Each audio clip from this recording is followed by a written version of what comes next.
আমরা সকলেই বীজগাণিতিক অনুপাত সমানুপাত সম্পর্কে যথেষ্ট জেনে ফেলেছি 11 নম্বর অধ্যায়ে। এবার আমরা যা শিখব তা হলো গিয়ে জ্যামিতিক সমানুপাত। জ্যামিতিক সমানুপাতে আমাদের প্রথম যে আইডিয়াটা দরকার সেটা হলো গিয়ে ত্রিভুজ বিষয়ে, কারণ এই পুরো অধ্যায়টা মূলত ত্রিভুজ নিয়েই। এই ত্রিভুজের দিক দিয়ে যদি খেয়াল করো, দেখো এটা একটা ত্রিভুজ, এটা আর একটা ত্রিভুজ। দুইটা ত্রিভুজে চিন্তা করে নাও যে ভূমি যেটা আছে দুইটাই সমান, অর্থাৎ বিসি এটা যতটুকু, এক্ষেত্রে ইএফ এর মানটা ঠিক ততটুকু। কিন্তু বাকি যে উচ্চতাটা আছে এইটা সমান নাও হতে পারে। এই ক্ষেত্রে আমরা দেখতে পাচ্ছি যে এই উচ্চতাটা অনেক বড়, এই উচ্চতাটা ছোট। তাহলে এই ক্ষেত্রে ভূমির ক্ষেত্রে দুইটাতেই আমি বি নাম দিতে পারলেও এই ক্ষেত্রে কিন্তু দুইটাতেই আমি এইচ নাম দিতে পারবো না। একটা H1 এবং আরেকটা হবে H2। যেহেতু H1 আর H2 করতে পারলাম, ধরো এই ত্রিভুজটার ক্ষেত্রফল আমরা একটু চিন্তা করি।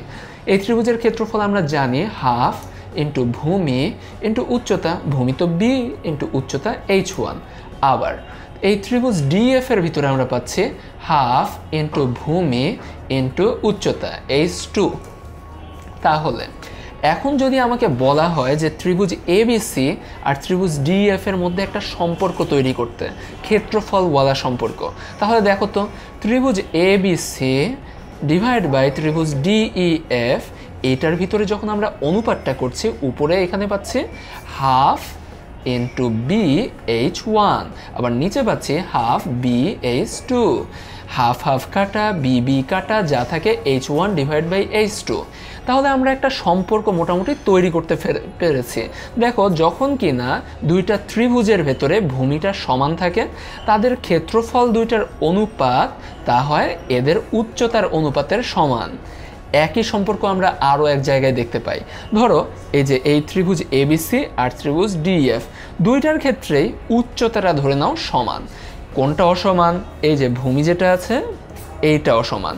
এইখানে যদি আমি বি বলে থাকি, এখানে কি আমি বি বলতে পারবো না, যেহেতু এইটা বড় আর এটা ছোট। এটার ক্ষেত্রে ধরা যাক আমি বললাম B1 আর এটার ক্ষেত্রে বললাম B2। এখন চিন্তা করো এই ত্রিভুজ এবিসি এর ক্ষেত্রফলটা কত হবে? ত্রিভুজ এবিসি ডিভাইড বাই ত্রিভুজ ডিএফ। আমরা একইভাবে আবার ক্ষেত্রফলের অনুপাত করছি। এইটার ক্ষেত্রে অনুপাত হবে half into B1 into H. H দুইটার ক্ষেত্রেই সমান। আবার ত্রিভুজ ডিএফ এ হাফ B2 ইন্টু এইচ।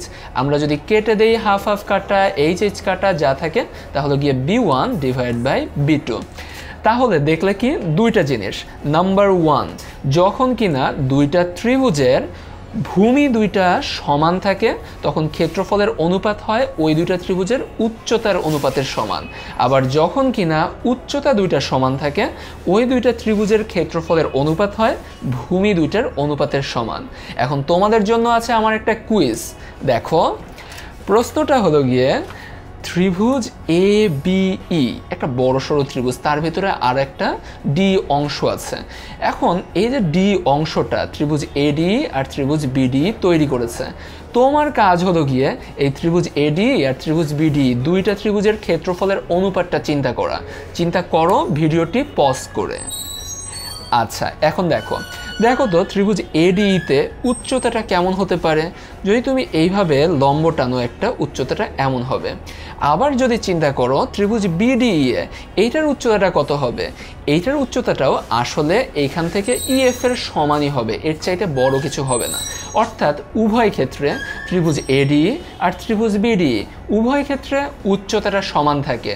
যখন উচ্চতা সমান তখন তাদের ক্ষেত্রফলের অনুপাত হবে তাদের ভূমি দুইটার অনুপাতের সমান।